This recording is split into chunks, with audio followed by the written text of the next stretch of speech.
Mina Aishatus Maisise, and today here on network day na the Sierra Leone Police Headquarters concerning the press briefing where the Sierra Leone Police called. This is another press conference we've called, like we normally do. And most times when we call press conferences, we call them for very specific reasons. There might be general issues, but we also pay attention to specific issues.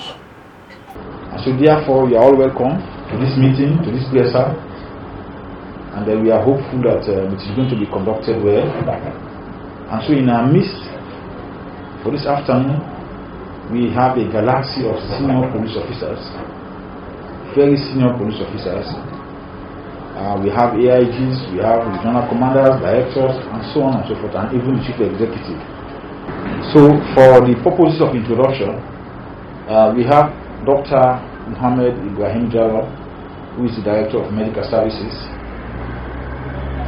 And of course, we also have the Regional Police Commander, Freetown West, CSP Adu K. Kamara. And then we also have the Regional Commander, Freetown East, Mr. Francis Aisley, CSP. And then we have Superintendent M.K. Ali, is a familiar name, familiar face. He's always there with us. He's coming from the CID.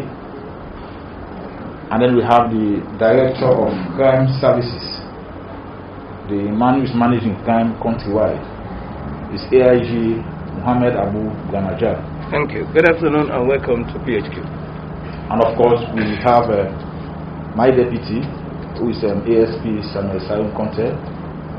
And then we also have another officers on the other end, Mr. SPK, SP Kamara, CSP from Corporate Affairs. And then we have AIG Al-Haji, Samuel B. Jalal, coming from Directorate of Infrastructure. And then we have the Director of Professional Standards. Director of Professional Standards. Sorry. In the person of CSP Manfred Williams. And then we have the Director of Human Resource Management, AIG Asmara Jobulobono. And of course, we have the Chief Executive. You can see the importance of this meeting. But before I go to the Chief Executive, and let me just also introduce the second in command in the SLP. The second in command in the SLP, who is not a person, but a female, the very first female in that office, in the person of Madam Elizabeth Augusta Toure. And then we have the Chief Executive. The Chief Executive, the man who steers the ship. He's been around, he's a friend of the media, of course we all know it. He's no less a person but Dr. Ambrose Michael Suvula, the Inspector General of Police. And of course, we also have our brothers in the regions who are also monitoring. They may have to contribute at some point. The one from Northwest is here, from Northeast is also here, and then if others join in, we can move on. And so today's press conference is going to be chaired by no less a person but the Director of Operations in the SLP, AIG Mustafa Solomon Campbell, and my very self, by way of introduction, Superintendent Brahma Kamara, Head of Media and Public Relations plus Sports, Media, Public Relations and Sports. And if you don't know it, we are no longer operating a unit, we are now operating a department. So that's an elevation. Thank you very much, and I can now hand you over to the Director of Operations to steer the ship. Thank you. Thank you very much, Head of Media. May I recognize the presence of the Inspector General of Police and his deputy, senior police, officers present, members of the Fourth Executive. I want to welcome you all to another press briefing. So move it. Another press briefing. And this one specifically, as we are told by the matter of ceremony, specific issue, both of issue, or specific issue, are going to be the focus of our discussion. Some other call them, Mr. Taylor, the goodie, yes, So, the goodie. We want to apprise you with the latest development of happenings, especially in relation to the organization as well as to the general public, because we believe that by doing so, you are there to pass on the right information to the general public so that misinformation will not be entertained, because we live in a society where rumors are very wide, a lot of things, people without understanding the context very well, they start to say a lot of things, taking it out of range. Taking it out of range. So for that reason, without wasting your time, because the day is almost far gone, two specific issues we'll be discussing over here, and from which the chief executive and his deputy are there and will be assisted by us present. We will be talking about. Key among the issues we are going to talk about is relating to the organization. And that relating to the organization is bordering on handling of official documents. Recently, I think you must have seen it in the social media, diversions of classified information to the public, which created some row within the organization and created and even led to the embarrassment even to the general security sector family. But having quickly, mounted an internal investigation into the issue,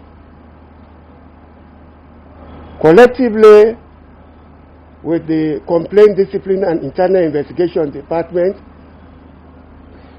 they were able to reach at a conclusive end. And at the end of that conclusion, two of our staffs in the HR department, specifically in the dispatch unit, were positively and identified with confessional statement and scientific evidence, all alluding to them. And we do not waste time in it, but as an organization to take a swift action by having these guys facing a tribunal, our own tribunal. And the outcome of that tribunal was that the two were dismissed from the force forthwith. Not only dismissed, because it's bordering on divulging of public classified information to the public, which is meant for the organization and only those who need to know about it. They are also going to face the criminal court, and they are now already handed over to the Criminal Investigation Department for investigation and possible prosecution in the open court. And the next one, that is the issue we'll be talking about. The next issue which we will be discussing here, which is now becoming a concern, is vehicle theft. The rate of vehicle theft, for which the crime services, with specific reference to Mr. M.K. Alio, is here to give an in-depth into it, so that those information you may capture and disseminate it to the public, so that the public may be aware about what is happening and how to handle issues relating to vehicle sales. So on that note, other areas, maybe in the regions, they will come up with specific things peculiar to their own regional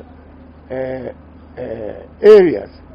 So they will also be intervening because they are part of us in this forum. We are on the Zoom, that is on this virtual meeting over here.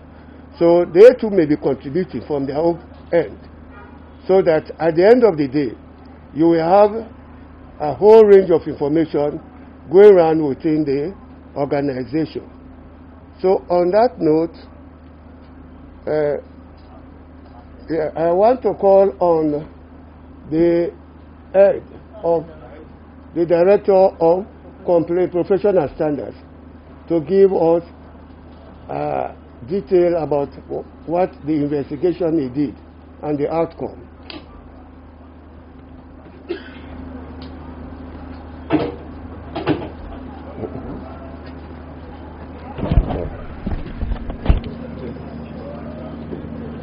Thank you very much, sir. It's information that the IGP.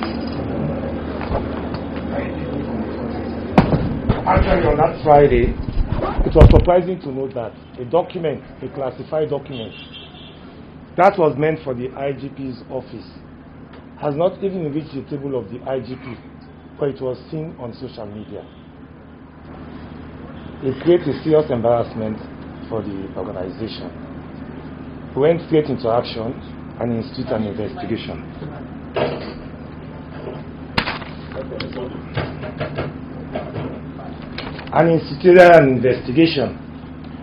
And actually, among the staff, one inspector and a constable were identified at the end of the investigation to have been the culprit behind the divulging of this information.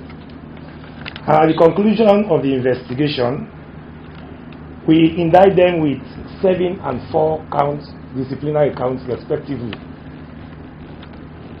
ranging from divulging to prevarication, improper practice, etc.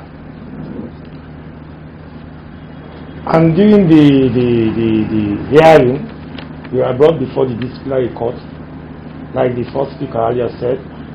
They were tried.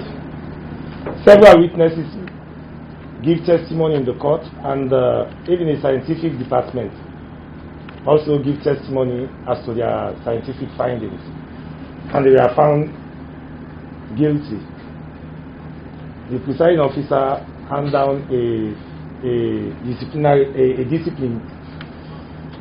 discipline verdict, and both of them were also arrested and taken to CID for the criminal aspect of the investigation, because that one has to do with classified information, and that has to do with Interpol. When we are talking about Interpol, we are talking about international police. That document has to do with Interpol. It has not even reached to the table of the IGP. It is already in social media. We are doing this because we want to preserve the integrity of the force. If police officers start giving out information like that, divulging information like that, it means the force will end up in turmoil. So we are setting this one as a precedent for other officers not to revert or do the same thing. And we know with this type of actions we've taken, other officers will try to be intelligent and do something with integrity. Presently, we've transferred them to CID, and CID is looking into that one. And we've sent a message that all officers should avoid disseminating messages on social media that has to be with classified information. Thank you very much.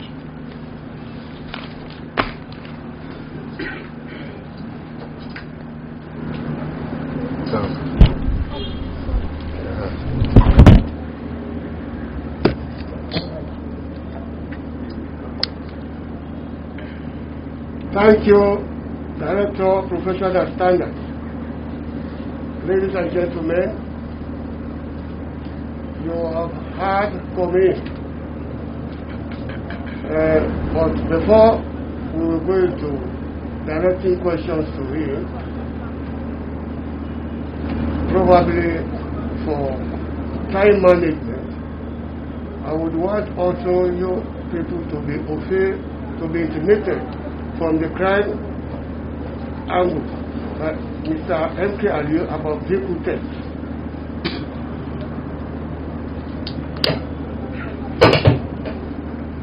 Good afternoon, the Deputy Management Board, senior officers, and the public estate. I'm here to give an update on vehicle theft and 419 scam surrounding sales of vehicles, specifically within western area of the Republic of Sierra Leone. Vehicle theft, within this time, the most vulnerable vehicle is RAV4 vehicle. Reason being that a simple launch key can open most of the RAV4, 90% of RAV4 vehicles. So they are vulnerable. And the common element resulting to vehicle theft is for the fact that a good number of vehicle owners, they don't have fence compound. They do park their vehicles alongside public highway or streets without putting under the custody of a specified individuals. So many times, perpetrators do take the chance of using a duplicated key and succeed in taking away those vehicles. And during the course of our investigation, when the such reports are being received, we find it difficult to trace those vehicles. Reason being that if you look along the Hickox Road Highway, far east of Reuters, we have garages. They do dismantle vehicles. They sell the vehicle parts to other intended buyers. So I'm saying it to members of the public to be mindful in how to take custody of their vehicles. Coming back to 419 scam and the sales transaction of vehicles, I want to advise that if you have a vehicle or your friend has a vehicle, happen to send it to you for a sale, I'm asking that never you display your telephone numbers on the screen of those vehicles, because the fraudsters will use that opportunity to be communicating on WhatsApp, purporting that they are the agents or the actual owner of those vehicles. And computer nowadays, they will devise a system for which somebody will purport as if he or she is living overseas, outside Sierra Leone. You will see overseas number for which that is not correct. If you ask the cyber people, they will manipulate on the computer and communicate to people outside, indicating as if they are communicating from overseas. So you have to be mindful. If you want to put your vehicle on sale, go to a registered garage and get a designated person to be your agent for the sales of that vehicle. Lastly, you have to be mindful in any sales transaction, not only vehicles, where there is urgency. You have to be mindful of deception. In our common palace, business, you have to be mindful. There's less truth in that. So that is my piece of advice as of now, sir. Thank you, Mr. M.K. I think we have had, ladies and gentlemen, you have heard from Mr. Aliyu in connection with vehicle theft and 419. But before we go, maybe I proceed to the region to ask the region if they have an update for you people. And we now call on our legal advisor. Legal advisor, which Juanbu, to show light on the legal aspects of the fourth matter, the implication of the fourth matter, the law relating to it.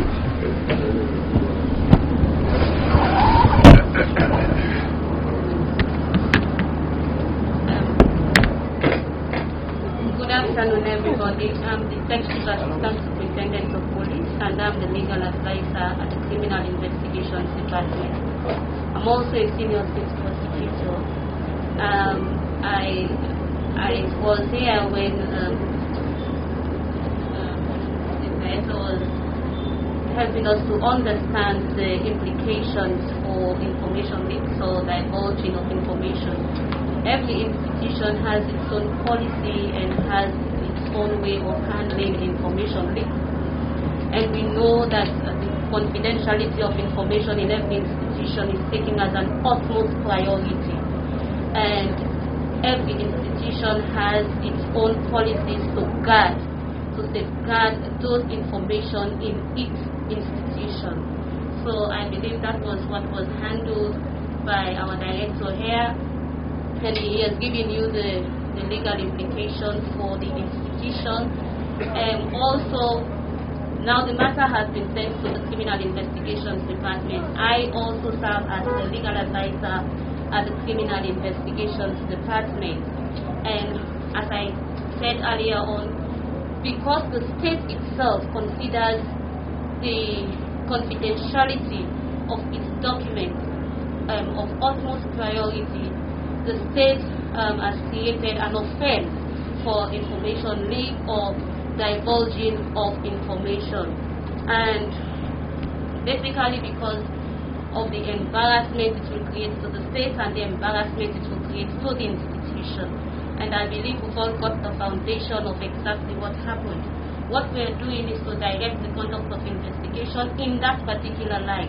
And I just want to inform us of the law in our law. According to, we have the Treason and State Offences Act 1963. It makes it a criminal offense for leak in state documents or divulging of information, confidential information in state institutions. And I'm going to specifically read to us Section 7.1 of the Treason and State Offences Act of 1963.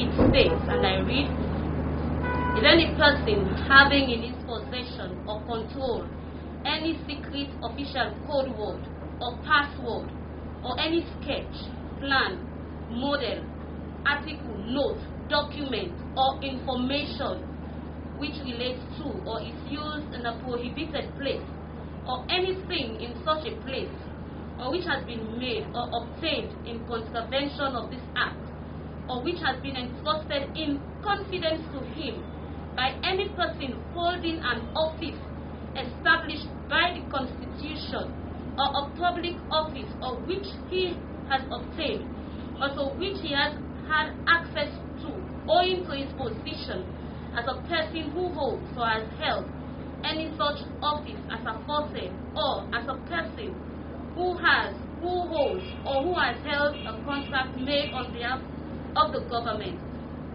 or as a person who is or has been employed under a person or has held any office or contract. A. Communicates the code word, the password, the sketch, the plan, the article, the note, the document, or information to any person other than a person to whom he is authorized to communicate it, or a person to whom it is in the interest of the state his duty to communicate it, or uses B.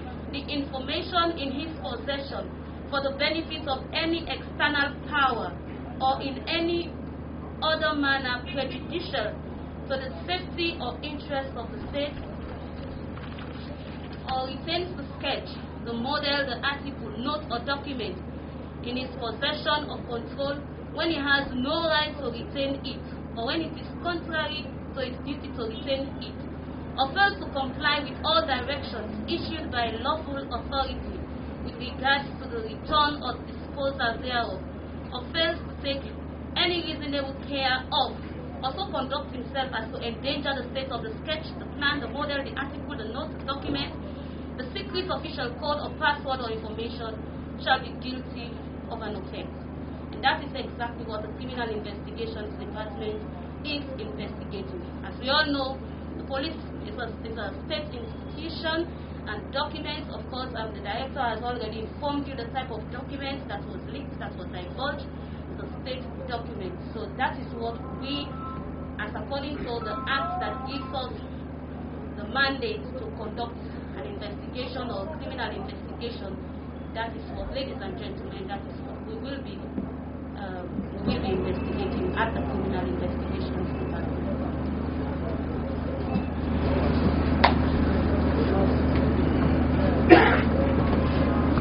Thank you very much.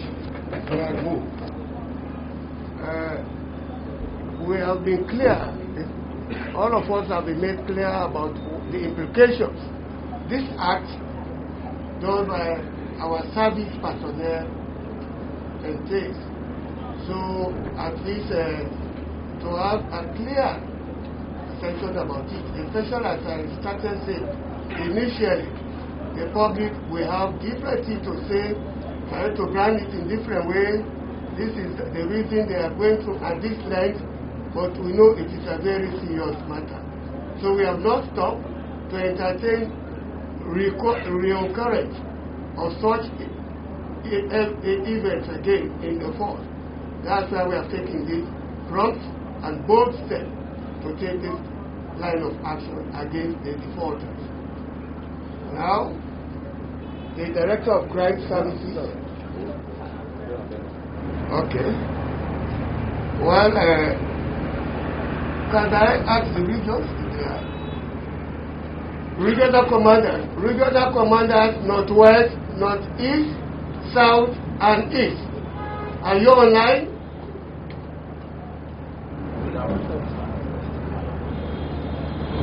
Regional commander, northwest. Northwest, sir. Yes. Are you following up? Yes, Are you following? I'm just taking over from the commander who has just gone out briefly to get his medication. Yes. Can you do you have any updates? Well, he has made his update before he went out, sir. Okay. Yeah. Okay. Northeast. Regional commander. Yes, good afternoon. Yes. Good afternoon. Good afternoon. Were you following up the discussions over here in this press conference? I was following up keenly. Well. And what I have to say there is very fact, and it is true. We as an organization will stand to defend the integrity of our nation. And so that is not the reason why a press conference of this nature cannot be overemphasized. So I'm in total support of those speakers who have already demonstrated their stance earlier. Thank you. Thank you. The south and the east are unavailable at the moment. So, ladies and gentlemen, you have heard from all the speakers here, especially in relation with the issues that we are here. So, I want to... Yes. Okay, so we're moving the process now. This is question time. And you have done listen to waiting they happen inside the Sierra Leone police as the Sierra Leone police give updates to the press concerning things where they happen inside the Sierra Leone police and also concerning the vehicle theft. Mina Aisatus Maisise, until we meet again to another press conference from the Sierra Leone police. I say, tata.